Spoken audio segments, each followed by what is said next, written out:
आप इतिहास में जाएंगे तो आप भारतीय जनता पार्टी का जो उद्गम है वहां से ही धोखे की राजनीति चालू होती है।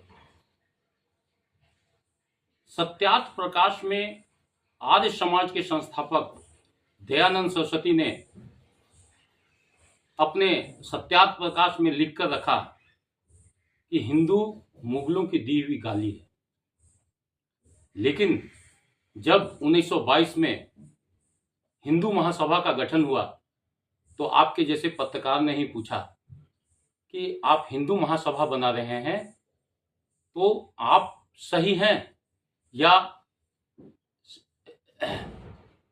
दयानंद सरस्वती सही थे। तो उन्होंने जवाब दिया था कि 1874 में दयानंद सरस्वती सही थे लेकिन आज मैं सही हूं। इस प्रकार का भ्रम की बुनियाद पे इनकी आइडियोलॉजी खड़ी है।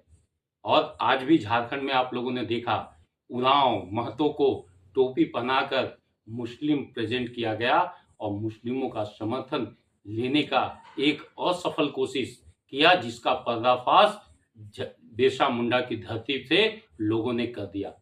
10 साल का अगर भाजपा के गारंटियों की बात करें, चाहे वो 15 लाख खाते में आने की बात हो, 2 करोड़ रोजगार प्रत्येक साल देने की बात हो, मेक इन इंडिया की बात हो, डिजिटल इंडिया की बात हो, सांसदों द्वारा जो एक गांव गोद लेने की बात हो, आज वो गांव गोद में है कि गोद से नीचे उतरा लोगों को पता नहीं है।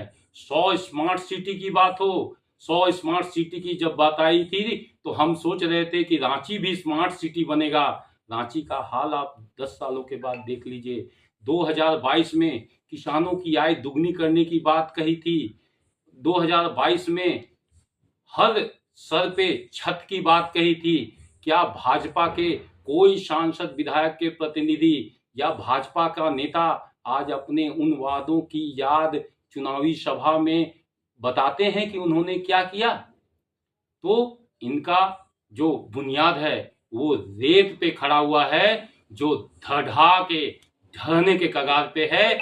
अभी तीसरा चरण का चुनाव हुआ है। मार्केट जो शेयर मार्केट है उन्होंने इंडिकेशन दे दिया है, शेयर मार्केट लगातार गिरता जा रहा है, जो संकेत है कि भारत का सरकार बदलने वाली है। और हमारे जो माननीय प्रधानमंत्री है उनकी बौखलाहट, उनके मुंह से अडानी और अंबानी का जो नाम आ रहा है और उसको राहुल गांधी से जोड़ा जा रहा है, वो स्पष्ट बता रहा है कि जब हार का भय सत्ताधारियों को किस प्रकार सता रहा है, और वो हमारे प्रधानमंत्री नरेंद्र मोदी के वक्तव्य में ही नहीं चेहरे पे भी झलक रहा है।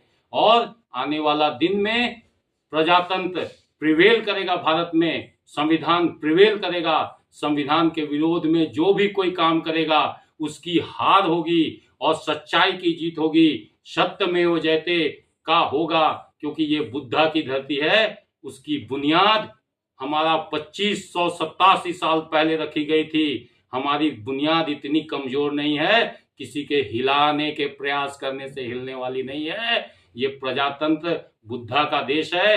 बुद्धा का संदेश विश्व में गया है। जिन लोगों ने बुद्धा को स्वीकार किया आज वो विकसित देश है। हम विकासशील में विकसित होने का सपना देख रहे हैं और संघर्ष कर रहे हैं।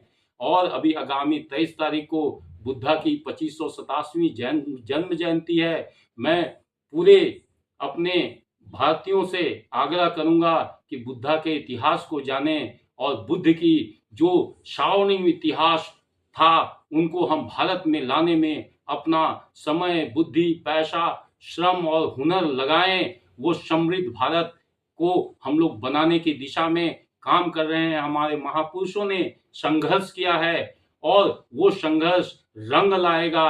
अब वो समय आ गया है कि उनके सपनों का भारत बनने की ओर आगे बढ़ रहा है। आप लोग इसमें अपना मत देकर उस संविधान की प्रस्तावना का समर्थन करें, जिन्होंने संकल्प लिया था कि मैं कैसा भारत बनाऊंगा, समता, स्वतंत्रता, बंधुता और न्याय पे आधारित राष्ट्र और समाज का निर्माण करने का संकल्प 26 जनवरी 1949 में संकल्प सभा में ली गई थी, संविधान सभा में, वो संकल्प अभी 75 साल के बाद भी हम लोगों को अधूरा महसूस होता है। तो मैं तमाम भारतीयों को, मूल निवासियों से आग्रह करता हूं कि बाबा साहब के सपनों का भारत बनाने में अपना योगदान देंगे।